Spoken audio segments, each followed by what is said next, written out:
Now, many of you might have already heard about chiropractic and how it has many ways to benefit you. But have you heard of why you shouldn't see a chiropractor?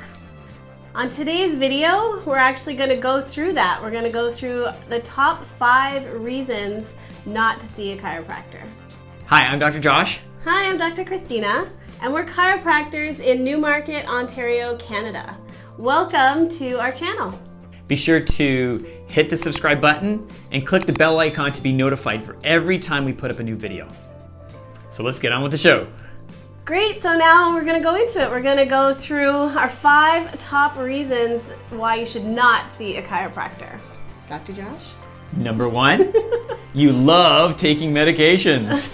That's it. So if you are the kind of person that doesn't or does like to take medications just to numb the pain, get rid of the symptoms, but you don't actually want to fix anything, then don't see a chiropractor, because that's what we focus on. We focus on getting to the root cause of the problem, diagnosing it, correcting it, and getting you actually better than you were before without drugs and surgery. So if you like drugs, maybe this is not the place for you. Yeah, it's not the place for you. Reason number 2 is if you can't see it, it must be fine. Or if you don't have a spine. Yeah, that's it.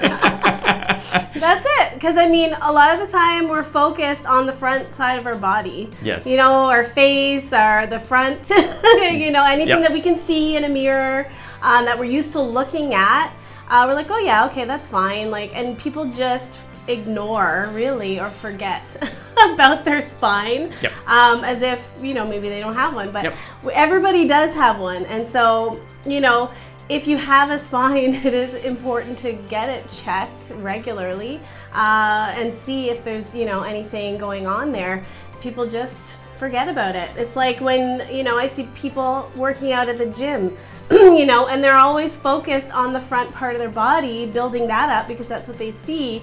And then the backside looks really weak and small. So just keep that in mind. It's like you have a spine, make sure to get it checked just like you would your teeth, your eyes, anything else. Yeah, it may be on your back, but should be on the front of your mind. Exactly. Now, reason number 3. Your insurance doesn't cover the care. Right. So a lot of times we get these conversations where patients are like, I just don't want to get care because I want someone else to pay for me. And the truth of the matter is it's wonderful if you have extended benefits, if you have insurance that will cover a portion of your care, that's fantastic. But the truth of the matter is your insurance company's priority is to save money. Is themselves. And not your health. And so when it comes down to it, usually I can tell if someone says their insurance want their insurance to pay or their insurance doesn't cover it, is their health is just not a priority. So if your health isn't a priority, then maybe it's not a good time to go see a chiropractor, right? That's maybe not a good reason to come. So you probably, It just really drives me crazy. Yeah, you should probably go somewhere else. You're essentially letting the insurance company dictate what your healthcare should be. And that's not right. It should be you. Right. you know what you need, not the insurance company. The insurance company doesn't care about you. Yeah. So just keep that in mind as well. Absolutely. And it's a blessing if you have it, fantastic. But don't let that be the driving force for your decisions. Exactly. Now, reason number 4, this is one I hear quite often from people, that it's just a muscle. It's never just a muscle. Like, I'm having spasms in my back. It's just a muscle. I just need a muscle relaxant. No, it's probably something a little bit more underneath of that, because the nerves that supply these muscles come from your spine, right? So if there's an issue with the bones or anything in the spine, it's going to affect the muscles. Absolutely. And it's going to make them spasm and twitch or what have you. So generally, if there's a muscle issue, there's also a spinal problem. Yes. I always tell patients, muscles don't actually have brains. Yeah. They don't think for themselves. No. And their function is to move, and for the most part, they're movers. Yeah. They move, joints. They do what move the bones. brain tells them. They do what the brain tells them to. So if there's something between the brain and the body or communication issue, then the muscles will have free range to either go really, really relaxed, or they'll go really, really super tight, or they'll contract, or they'll, you know, instead of being movers, they'll be stabilizers. So so you can't rely on trusting the muscles to know where the problem is. No. Obviously they're involved, we care, but that's not the main issue. cause of the problem. Now the final reason, number 5, is Kata Equina syndrome. Now you may not know what this means. This is one of those red flags that we are always aware of, and we're on the lookout for when patients come into our office. And what that is it's when you actually have direct pressure on your spinal cord. And so that'll give you a specific set of symptoms. And if you have these symptoms, then definitely don't go to your chiropractor, go to an emergency room right away. And that is, you basically get numbness in the legs. You get like a saddle type of numbness, kind of like if you're sitting on a saddle.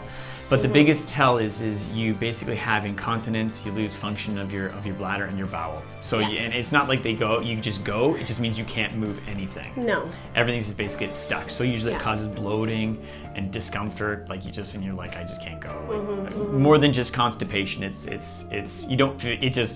lot more. Yeah, I mean it's actual damage to the nerve, nerve supplying the groin region and the buttock area. So it affects all the nerves that supply that. And so you won't be able to have any bowel or bladder function, which is very serious. Yeah, so if you have those symptoms, definitely go to the emergency right away. We want to make sure that you get the care, right? Yeah, that 100%. Is something. Yeah. And that's one reason where we are happy to send someone to the emergency room. For sure, yeah. Absolutely. This is really sure you get help. Serious. Absolutely, very serious. Yeah, very serious. for sure. So that, we're kind of ending it on a serious note, but we just really want to make sure you guys understand. Yeah. So there you are. Those are our top 5 reasons for you not to see a chiropractor. Yeah, so we were a little tongue-in-cheek and a little bit silly on the first 4. Yeah. The last one was definitely significantly serious, but we just want to make sure that we take your health very serious, and if you have a spine, you really need to be checked for subluxation, right? We want to help as many people as we can, and we know that if you're not well, you need to be seeing a chiropractor. Yeah, that's it. Because I mean, it's like anything. It is like your teeth or your eyes that you get checked regularly. You see your medical doctor on a regular basis. It's another body part that really needs attention and that people forget about. So we just really want to reiterate that. Yeah. So thank you so much for watching. We really appreciate you guys. Please don't forget to subscribe and click that bell icon so you can be notified whenever we post a video. Yeah, awesome. Excellent. Thanks for watching. Yes, don't forget to comment and leave us some questions if you have any, and like us as well. That would be wonderful. Excellent. Have a great day. We'll see you later. Bye. Bye.